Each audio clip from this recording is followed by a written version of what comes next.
Great that you could join me, hopefully, for this whole week. And the theme for today, this week, there's something in the struggle. I wonder if anybody listening today has got a struggle of any description. I think the answer to that is we all have struggles. When Jesus walked the earth for 33 years, he faced a huge amount of hardship, disappointment, suffering, and struggle.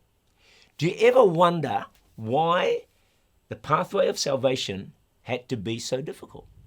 I mean, why did the master plan have to be a cross and a crucifixion? Like, God is God. Surely he could have made it an easier pathway for your salvation and mine. So, unfortunately, I can't answer that question, why it had to be so hard. But what I can say, after 40 years of doing my best to live for God, I found that struggle is part of the package deal. Once we understand that, it's going to be very helpful. It comes with the territory. I've never heard anybody say, man, this living for Jesus, it's just so easy. I've never had a struggle. I've never had a problem. Every prayer's been answered. If you've heard that, that person is lying.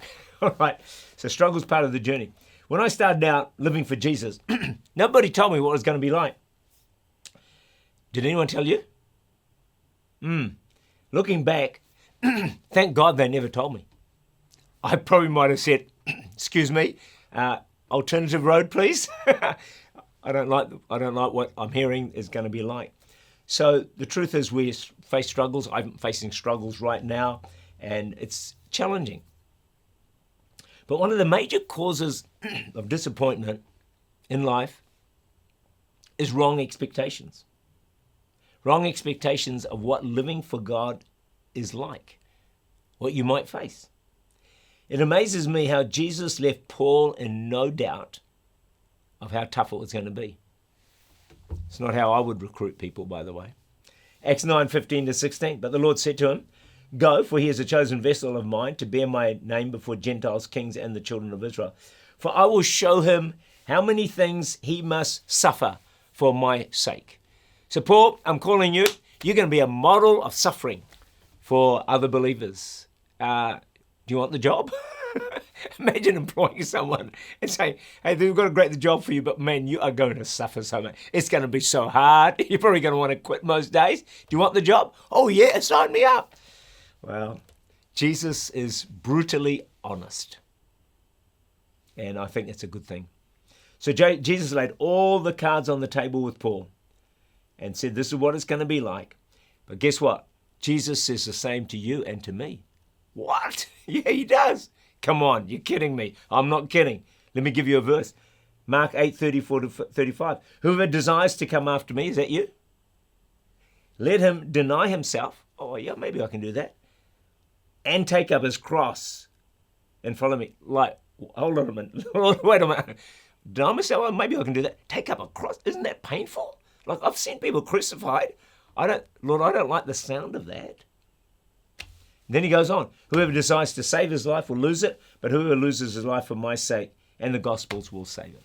Before you get completely depressed and decide, I'm not listening to any more of this week, can I just say this? Even though following God comes with struggles, it is still the most rewarding, the most exciting, the most satisfying, the most fulfilling life on the planet. And that is my testimony. Nothing comes close to it. The Bible is true. If you lose your life for God, deny yourself, take up your cross, you will find your life. If you die to self, you live. Incredible, hard to believe, but it is 100% true. The problem is this that I see. Too many Christians never get the revelation. They never realize that the day you come alive is when you lose your life. They don't realize that to die is to live and to sow is to reap. It's an upside down gospel. But once we begin to understand this and that Christianity comes with struggles, we are going to come alive and enjoy our journey a whole lot more.